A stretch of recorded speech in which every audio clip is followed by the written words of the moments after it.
شروع کرتا ہوں اللہ تعالیٰ کے نام سے جو بڑا مہربان نہایت رحم والا ہے۔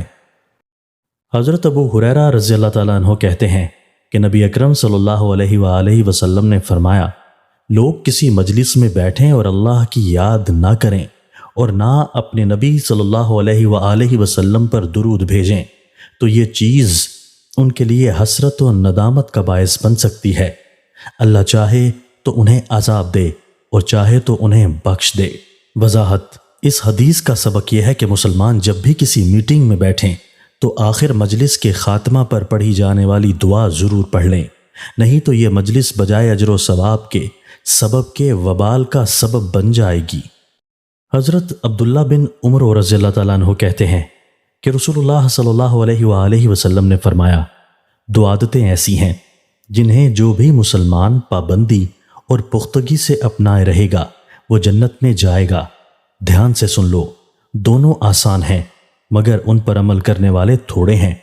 ہر نماز کے بعد 10 بار اللہ کی تسبیح کرے، سبحان اللہ کہے، 10 بار حمد بیان کرے، الحمدللہ کہے، اور 10 بار اللہ کی بڑائی بیان کرے، اللہ اکبر کہے۔ عبداللہ بن عمر رضی اللہ تعالیٰ عنہ کہتے ہیں، میں نے رسول اللہ صلی اللہ علیہ وآلہ وسلم کو انہیں اپنی انگلیوں پر شمار کرتے ہوئے دیکھا ہے۔ آپ نے فرمایا، یہ تو زبان سے گننے میں 150 ہوئے لیکن یہ 10 گنا بڑھ کر میزان میں 1500 ہو جائیں گے۔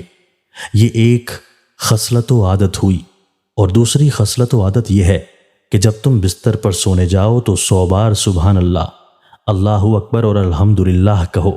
یہ زبان سے کہنے میں تو 100 ہیں لیکن میزان میں 1000 ہیں۔ اب بتاؤ کون ہے تم میں جو دنوں رات 2500 گناہ کرتا ہو؟ لوگوں نے کہا، ہم اسے ہمیشہ اور پابندی کے ساتھ کیوں نہیں کر سکیں گے؟ آپ نے فرمایا، اس کی وجہ سے کہ تم میں سے کوئی نماز پڑھ رہا ہوتا ہے، شیطان اس کے پاس آتا ہے اور اس سے کہتا ہے، فلاں بات کو یاد کرو، فلاں چیز کو سوچ لو، یہاں تک کہ وہ اس کی توجہ اصل کام سے ہٹا دیتا ہے تاکہ وہ اسے نہ کر سکے۔ ایسے ہی آدمی اپنے بستر پر ہوتا ہے اور شیطان آ کر اسے تھپکیاں دے دے کر سلاتا رہتا ہے یہاں تک کہ وہ بغیر تسبیحات پڑھے سو جاتا ہے۔ وضاحت: ہر نماز کے بعد 10 مرتبہ اگر انہیں پڑھا جائے تو ان کی مجموعی تعداد 150 ہوتی ہے۔ یہی وجہ ہے کہ یہ دو مستقل عادتیں اور خصلتیں رکھنے والے لوگ تھوڑے ہیں۔ دوستو، اللہ تعالی ہمیں ان احادیث مبارکہ پر عمل کرنے اور اپنی زندگیوں کو سنوارنے کی توفیق عطا فرمائے۔